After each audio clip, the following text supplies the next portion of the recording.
Er I perfektionister? Ja. Så I mener, at alle mennesker skal være perfekte? Nej, vi mener, at alle mennesker kan blive perfekte. Så du tænker, at hvis du bare fjerner de forskellige ting ved folk, så bliver de lige perfekte? Ja.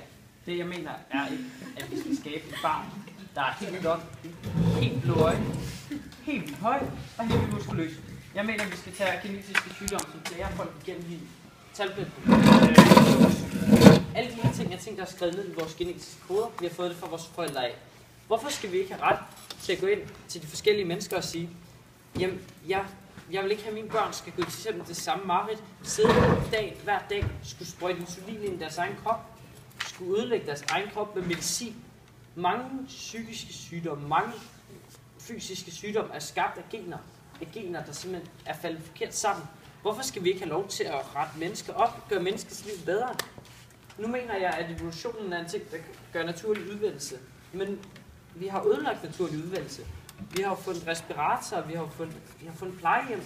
Vi har opfundet alt, der gør det meget nemmere at være, altså, for at sige det pænt, mindre funktionelt. Vi har ødelagt evolutionen. Survival of the fittest er totalt ødelagt. For langt, hvis vi lige vil have mulighed for det. Hvorfor tror du så ikke, der er nogen, der Hvorfor skal der være en grænse? Jo, men så du tænker, at børn, de er bare en vare. Man kan bare lave på dem som vil. Det er et billede af baby. Og det du siger, når at der ikke skal være en grænse, så siger du også, at så vil det være okay at sige, jamen okay, vi er mørke i huden, vi vil ikke være mørke i huden, eller vores børn skal ikke være mørke i huden. Ja, hvorfor skal det ikke være okay? Så du simpelthen siger, at bare fordi jeg er sort, så skal mit barn også være sort. Der er jo ikke noget lov eller noget som helst, der siger, at bare fordi jeg er sort, så skal mit barn være sort. Altså, nu kan jeg godt se, at det er jo selvfølgelig fedt og sådan noget, det her med, at ens børn ligner en selv. Men jeg siger ikke, at vi skal ind og ændre hudfarven. Så du hører, så starter jeg med at sige, at vi skal ikke ind og have høje blonde fyre, alle sammen med blå øjne og store muskler og høj IQ. Jeg mener, at vi kan gå ind og tage mennesker med retarderede mennesker med IQ under 70 år. Eller, sorry, 70 år. Altså, mennesker med IQ-mængde under 70. Hvorfor skal vi ikke have lov til at ændre på det? Hvorfor skal vi ikke have lov til at redde børnene? Men gør vi ikke det, når vi gør det? Jo. Går vi så ikke også ind og ændrer på deres personlighed? Laver vi så ikke små robotter, der er perfekte, og skal gøre alt godt? De skal være så kloge, og de skal så pæne ud som de muligt. Og ja, måske vil de ikke have de sort. Er det så ikke også racistisk? Skal vi ikke bare være, som vi er? For det er det, der gør os til mennesker. Det, der gør os til mennesker, er, at vi laver fejl. Vi er ikke robotter. Men de her fejl, de er jo skabt til at lære os noget. Men hvornår lærer vi så noget af det? Det er jo bare den langsomme fremgangsmetode. Den langsomme fremgangsmetode, det er at stå og lave fejl.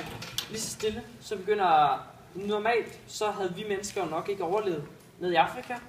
Nu er der ikke noget racistisk i det, men vi mennesker havde jo nok ikke overlevet ned i Afrika, fordi vores hud er ikke skabt til det.